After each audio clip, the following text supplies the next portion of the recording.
Well, hello, my YouTube fellas and gals. So, today we have lot 5, Action Suspense, and these are all hardcovers for $2.50 each. If you're interested in these books, you can contact me on Facebook under Minda's Bookstore and More, or you can send me an email at tammysmakeuptreats@gmail.com. All the information will be listed below. If you have a Kindle or Nook or another place that you like to read your books, these are a great resource because I read the synopsis for what the books are about and you can look them up. Also, I ship media so you get the cheapest mail possible. And I do ship through my Etsy store. So if a person's interested in one book or multiple books, I'll post them there and I can email you back the link or send it through your messenger and you can go pick up your books. So on that note, here is book 1. We have Emma's Secret by Barbara Taylor Bradford. This is a 2004 copyright.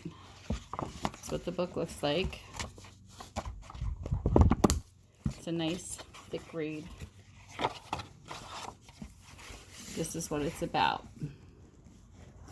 Paula O'Neill, beloved granddaughter of Emma Hart and guardian of her vast business empire, believes that everything Emma left to the family is secure. However, beneath the surface, sibling rivalry and discontent flare. Lynette and Tessa, her daughters, are as different as two women can be. One of them wants desperately for the empire to be hers, but has a devastating secret they may put her life in danger. In this volatile mix walks Evan Hughes, a young American fashion designer who's looking for Emma Hart, but Emma has been dead for 30 years. And Evan bears an uncanny resemblance to Paula O'Neill. Troubled by Evan's presence, Paula turns to her grandmother's recently discovered wartime diaries to find the truth, and Emma comes vividly back to life. The decades fall away. It is London in 1940, the Blitz. Emma, working hard under wartime conditions, is also holding her family together as bombs drop. Sirens wail, and her sons go off to war. While she struggles with grief, her indomitable willpower and strength come to the fore as the pages unfurl.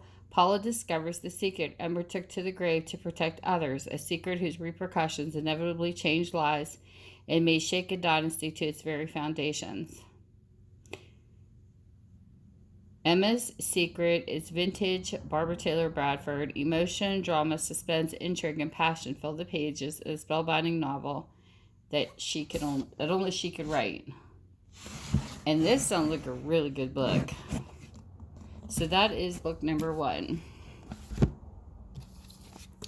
Book number 2. We have Death of an Addict. This is a 1999 copyright. That's what the book looks like. And this is what it's about. In the far north, isolation drives some into drink and shelters from others from the temptations of modern life. The drink might explain the reports of a sea monster near the dour village of Drum. The latter led young recovering addict Tommy Jarrett to rent a chalet from a local crofter despite the fears of some locked-up citizens. Hamish Macbeth didn't believe the fresh-faced lad would go back to drugs willingly, even when Tommy was found dead, apparently of an overdose.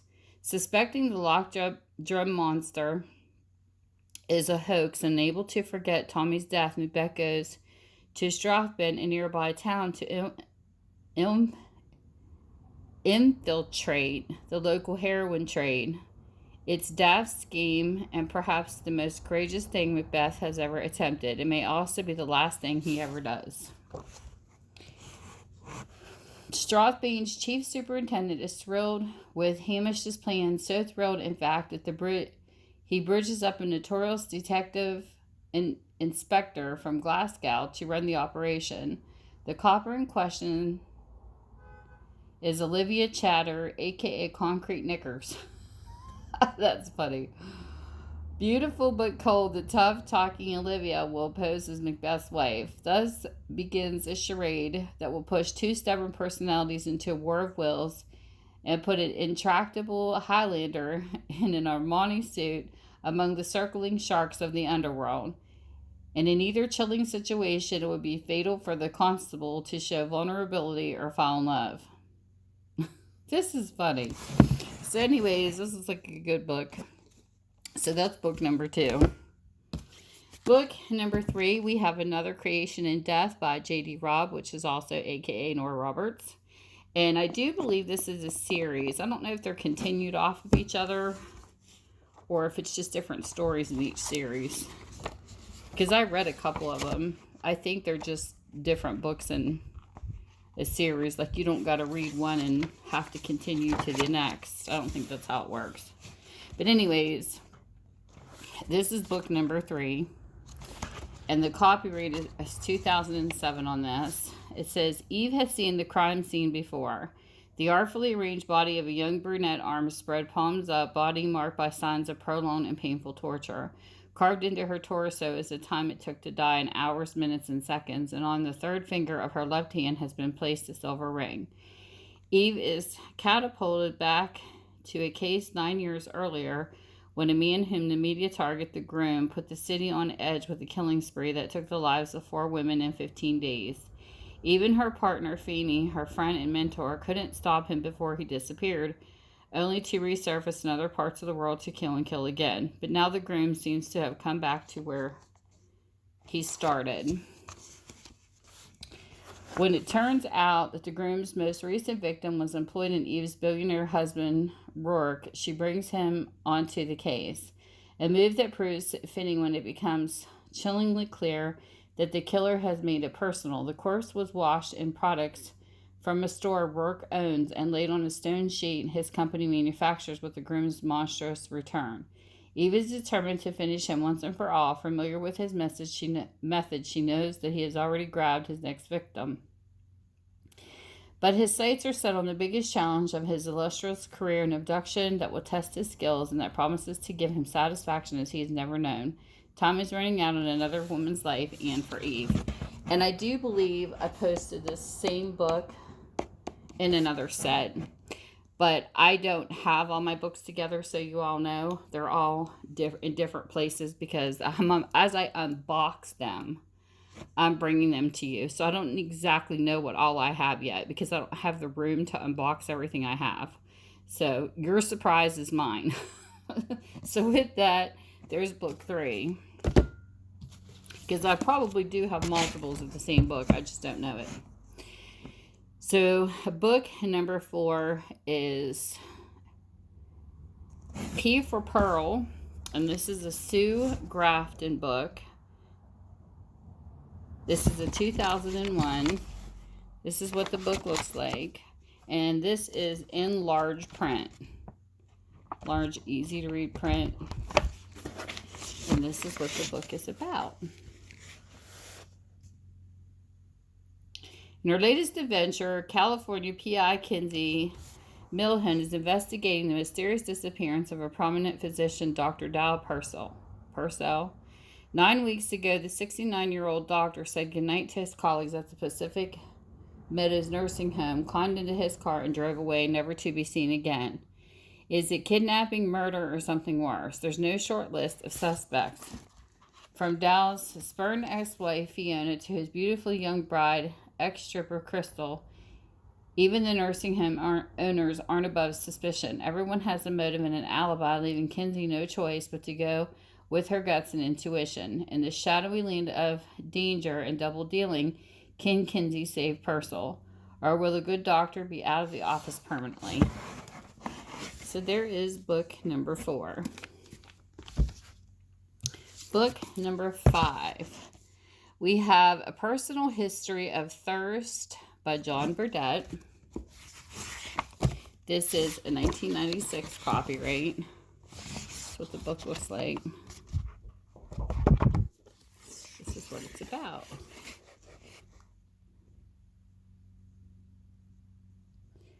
From the former British barrister John Burdett comes a psychosexual novel in the tradition of Damage and Presumed Innocent. As the heart of a personal history, Thirst is an ill-fated love triangle where all hunger for something and are willing to risk everything to get it, blurring the boundaries between right and wrong, love and hate to do so. Thirst tells a gripping tale of murder, revenge, infidelity, ambition, and deception that keeps shocking until the stunning courtroom climax.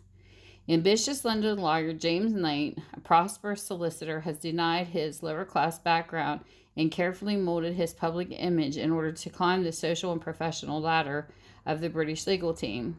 He will soon take silk, becoming a Queen's Counsel barrister, the highest rank a lawyer can obtain. More than a decade earlier, however, James had lived on the fringe of acceptable society and rigid British ethics during his years at university, experimenting with as many drugs and a passionate love affair with a stunning, brilliant American named Daisy Smith. James' life takes an unexpected turn early in his career when he meets a client, an accused thief named Oliver Thirst. For a drink and a chat in a pub, although he could not be more different, James is drawn to Thirst's high intelligence and wit. Soon their illicit friendship develops into a dark and erotic menage a trois with Daisy at the center. Now, 11 years later, one is dead and two are suspected of murder. The murder investigation at the center of the impossible-to-put-down novel uncovers the bizarre love story between the barrister, the American, and the thief, and in the end, a personal history of Thirst answers the question, what happens when genuine love becomes mixed with perverse obsession? That sounds intense. So that's book number 5. Book number 6, we have a giant here. This one here is called Debt of Honor by Tom Clancy. This is a 1994 copyright. That's what the book looks like. Nice, big, thick read. It's got a lot of pages. This is what it's about.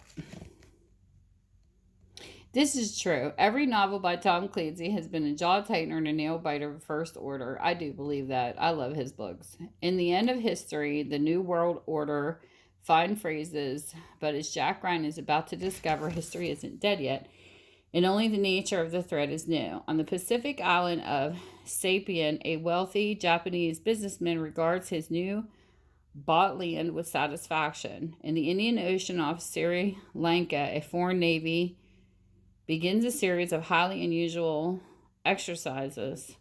At the headquarters of America's major stock clearing corporation, an engineer brings a customized computer program online for the first time and smiles at his own private joke. 3 seemingly unrelated incidents, but all just the first links in the chain of events that will stun the world. Called out of retirement to serve as new president's national security advisor, Jack Ryan quickly realizes that the problems of peace are fully as complex as those of war. Enemies have become friends, friends enemies, and even the form of conflict has changed. What he cannot realize, however, is just how close the next conflict is, and when one of those enemies readies a strike not only in American territory, but at the heart of her economy. It is Ryan, with the help of CIA officers John Clark and Domingo Chavez, who must prepare an untested president to meet the challenge. If Ryan can only figure out how, for there is a debt of honor to be paid and the price will be terrifyingly high. Debt of Honor is Tom Clancy's most timely and gripping novel yet, filled with an exceptional realism and intricate plotting that are his hallmarks. It attests to the words of St. Louis's past dispatch, this man can tell a story. So there you go. Number 6. Book number 7 is A Miracle Strain by Michael Cordy. There's our marker writing on the first page in 1997. See, I wrote myself notes in the post-it notes. Little marker. This is what the book looks like.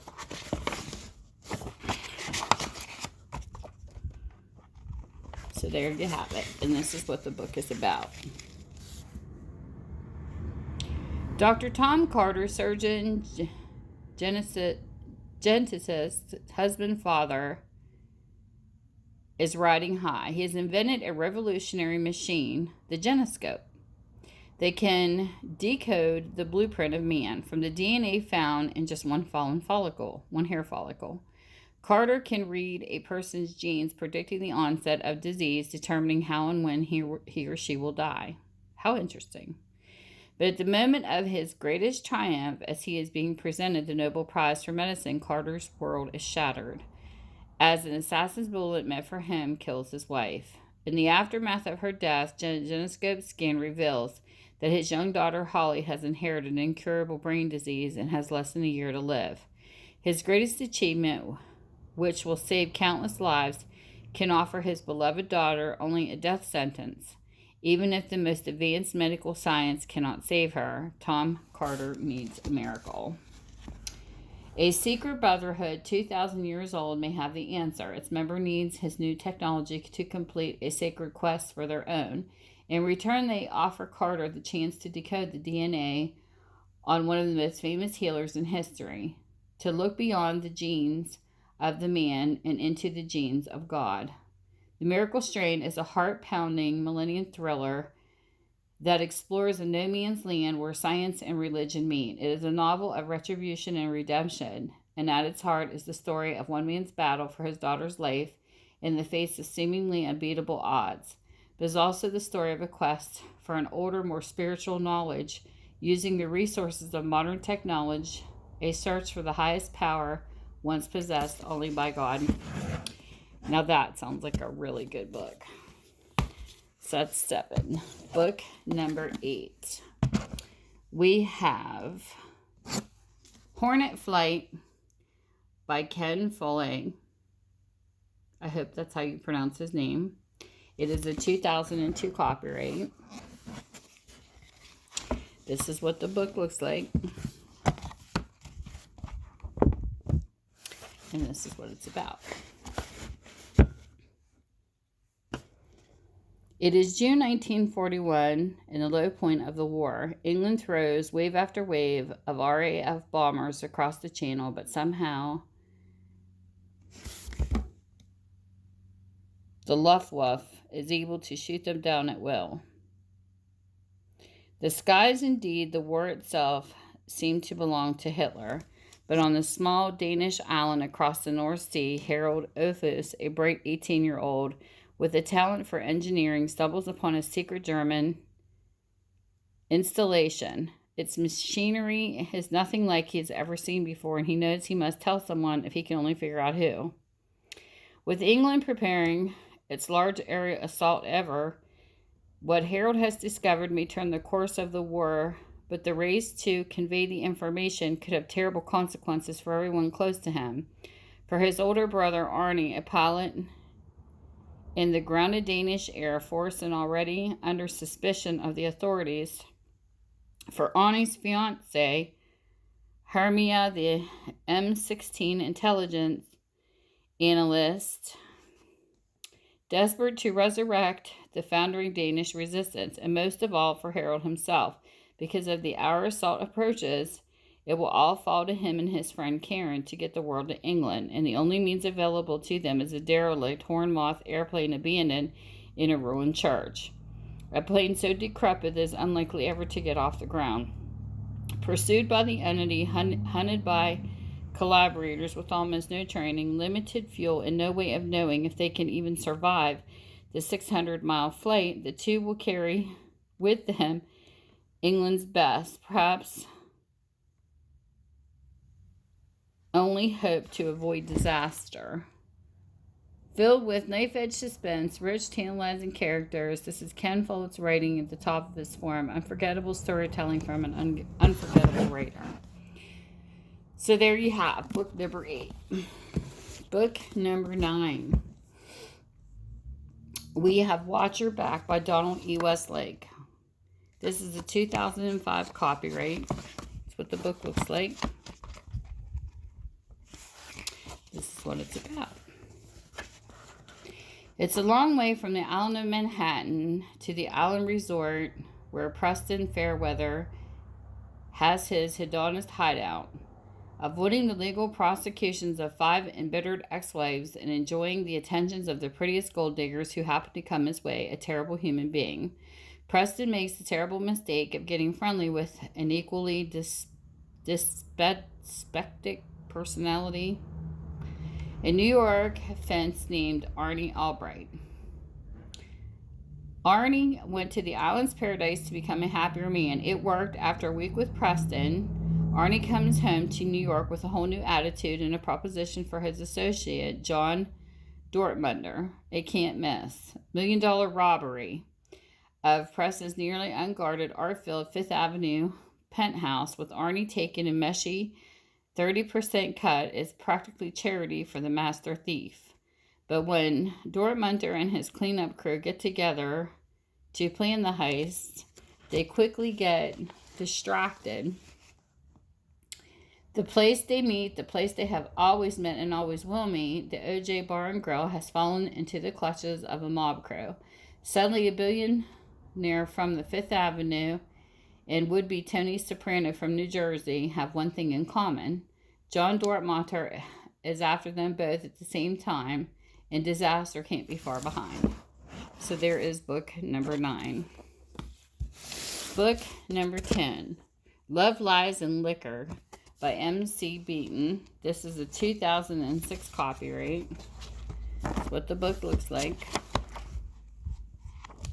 This is what it's about. As busy as she is with her detective agency and the meeting of the Carsey Ladies Society, she still misses her ex-husband, James Larcy. So she welcomes his return to the cottage next door with her usual triumph of optimism over experience, especially when he invites her on holidays as a surprise location that was once dear to him. With visions of a romantic hideaway in Italy or the Pacific dancing in her head, Aggie goes off happily with James to Snoth-on-Sea in Sussex. While James may have fond memories of boyhood holidays there, Snoth-on-Sea has seen better days. As has his once grand palace, now run down and tacky and freezing cold, nor do the other guests have much to recommend them, especially the brassy honeymoon couple, Mr. and Mrs. Jankers, who pick a fight with Agatha in the dining room, but trouble has a way of following Agatha, even if romance does not. Just as she and James are preparing to flee to warmer climates, Geraldine Jankers is found dead on the beach, strangled with Agatha's scarf. So much for Agatha's holidays fantasies. Not only is it time to put her detective skills to work, but the police are not even sure that she'll be allowed to leave town. So there you go. Book number 10. So with that, whatever time zone you're in, I hope you're having a great one. I'll see you soon. Bye. Mwah.